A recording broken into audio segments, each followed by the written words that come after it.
Je vais vous expliquer pourquoi, à mon sens, l'alimentation intuitive concerne tout le monde.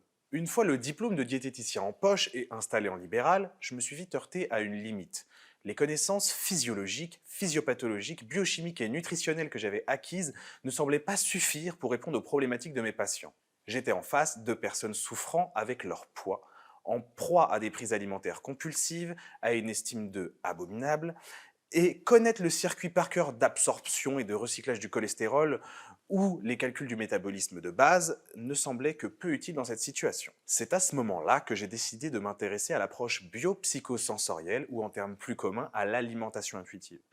On s'intéresse donc à Peter Ehrman, Jamet Polivy, au Dr Zermati, au Dr Giorgio Nardone, etc. Et ne pas oublier le gros travail de contenu que font les associations comme le GROS, groupe de réflexion autour de l'obésité et du surpoids, ou de l'ANDAT, établissement d'aide aux troubles du comportement alimentaire.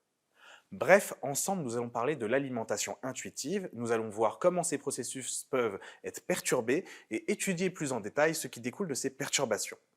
Nous allons un peu mieux comprendre pourquoi certains régimes ou autres volontés de contrôler son poids ont pu perturber nos systèmes de régulation involontaire. Enfin, nous allons parler d'un rapport plus apaisé à la nourriture, de reconnexion à ses envies et ses besoins, ainsi que les diverses stratégies que l'on peut mettre en place pour s'émanciper du cercle vicieux d'un état que l'on appelle la restriction cognitive. Je m'appelle Nicolas Da Silva, je vous parle de l'alimentation intuitive, voici ma masterclass.